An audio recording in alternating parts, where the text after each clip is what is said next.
Hey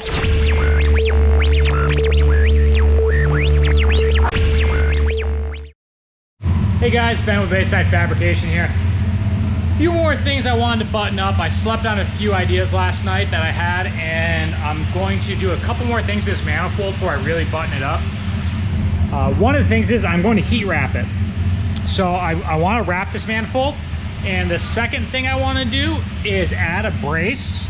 It's really hard to see, but add a brace from here to the head and get this top part bolted to the head essentially.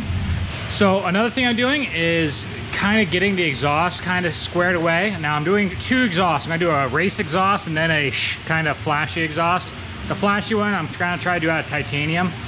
I've never welded titanium before, so it might be an interesting project, but I really want to get this car going sooner than later. So we're just going to do a very simple, short exhaust for now. So what I had to do was take the lathe and actually, because I want to use 2-inch tubing, and I had to turn down the outside diameter of this flange on the V-band.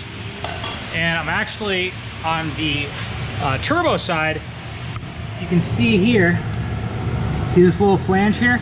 I actually have to just turn this in about another, I don't know, 1/8 of an inch. The way the downpipe fits, I need to kind of turn it into this receiver or into this V-band a little bit more. So let's show you.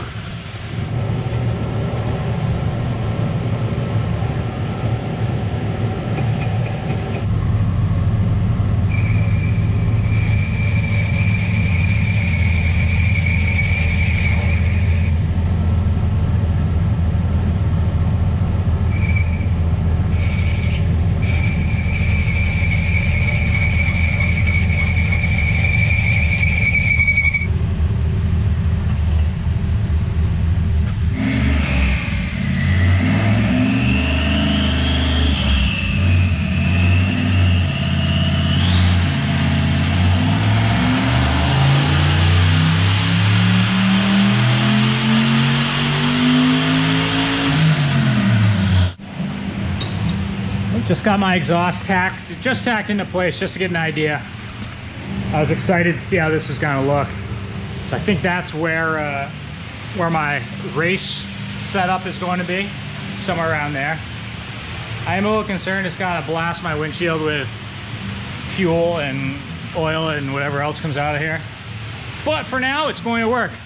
It's a very low budget exhaust at this point, and that's what weighs nothing. And that's kind of where we're aiming for right now. Okay, to reinforce that manifold, I'm taking, this is the block off plate I made before out of aluminum. I'm simply going to trace it out of stainless steel.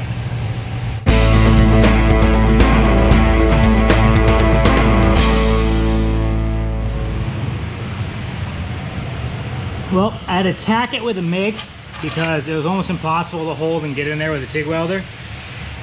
So you can see I just kind of strapped it around and goes to that block off plate. And what I'm gonna do is just pull the manifold and then I'll finish welding it up.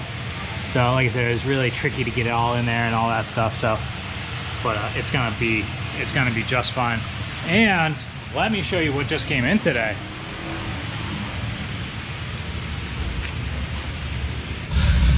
This is our M56 valve cover. So this is an aluminum valve cover. And we're gonna swap this out right now.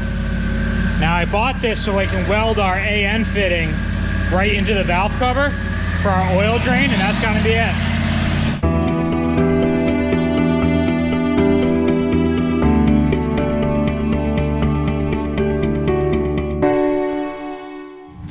Well, that was easy. Hope this, okay, that fits. Perfect. All right, that looks great. It actually dresses up the engine bay a little bit. I mean, it's kind of an ugly valve cover. It's got this, you know, it's kind of a weird shape. But this is looking pretty good. So I'll be able to weld our fittings in here, and we won't have to worry about heat issues. The other thing we do have to consider is our coils are a different style. These are like the E90 style coils that go in here. So either I can make an adapter for the ones we have, or I'm gonna have to rewire the pigtails from the coils going into these. So likely I'll just have to splice the wires on each one of these, which kind of sucks, but it is what it is. Couple issues that I'm noticing right off the bat though.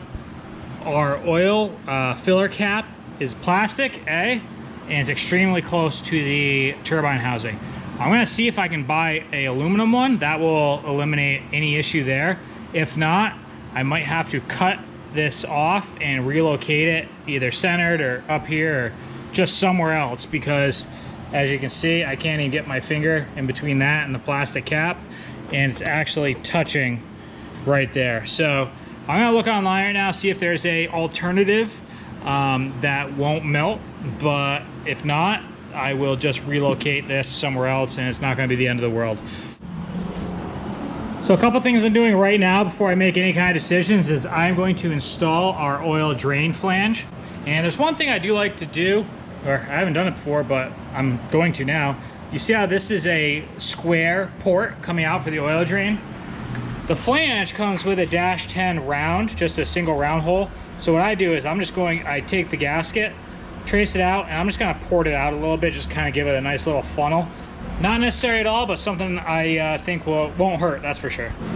Back to our valve cover gasket.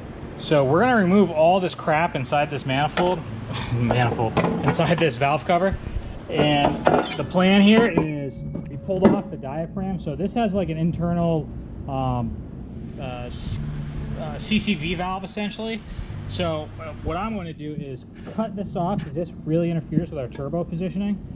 Cut this off while the plate here, do our -10, and re-weld this onto here somewhere. Look at all that. So this is some kind of funky chamber thing that catches vapor or some shit, and we're not needing that where we're going. We just gave this a little super clean bath. Cleaned up that this chamber a little bit.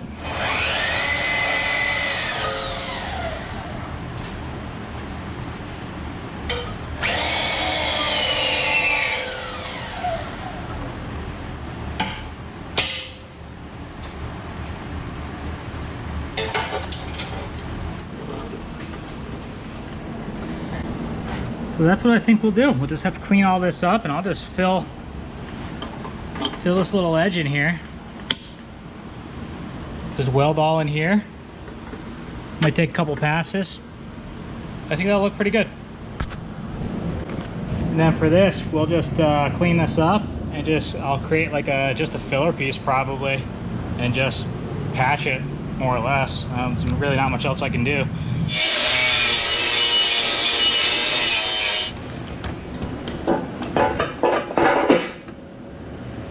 Check this out. So not much clearance. So much better. Now, I was talking to James, and he said you can run 15 degrees maximum on the center section. So what I want to do is essentially create the straightest line possible from here to here. Well, it looks like I have to go back to the drawing board just a little bit. I'm not gonna have enough room to do AM fittings on this. There's just not enough space between here and here. So what I'm gonna do is purchase a hose barb on the turbo side, and I'm gonna do a weld-on hose barb here, and just run it's gonna be a 2.5 inch piece of oil line, and that will just be how it's going to be, or just hose clamp it together. I don't really see any other way of this working with each other here. So all right, here's our little patch that I made. It fits really good in here. We're going to weld it, going to tack it on, and then finish welding it. So we still have to weld our barb fitting. That's coming in tomorrow. And then we have our oil fill, our oil cap, and we're just going to weld around this, and I'm going to do that right now. There we have it. I did 3 passes on that one, 2 passes on this one, just because I had to fill kind of a pretty big gap there. But everything's fine. It looks good. I'm gonna grind this down. That's why I did 3 passes, to kind of give me a little build up. I left this just a little high, so I'm gonna try to grind this to get it almost smooth, and maybe we can just work it in and it'll be like it was never there.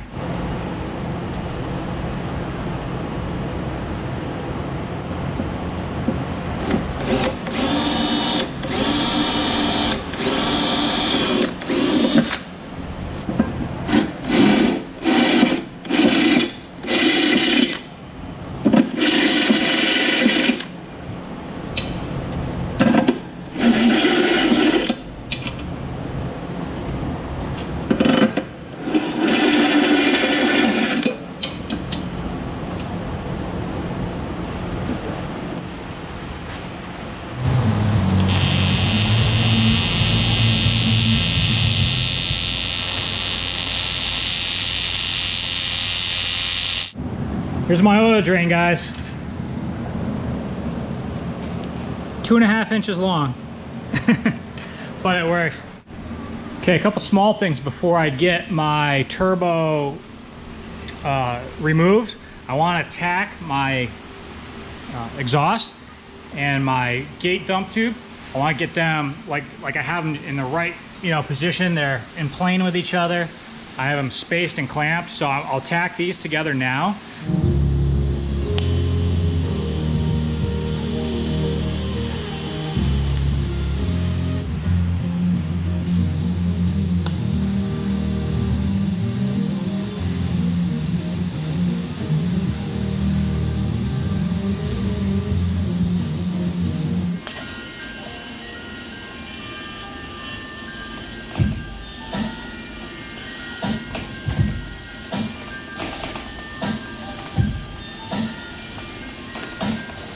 I'm just gonna finish welding that O2 sensor. Then I will tack in my aluminum tube here and start working on the intercooler. Thank you for watching the Bayside Fabrication YouTube channel. We appreciate the views and the likes and the clicks. And stay tuned, because we got a lot more turbo stuff coming right on at you.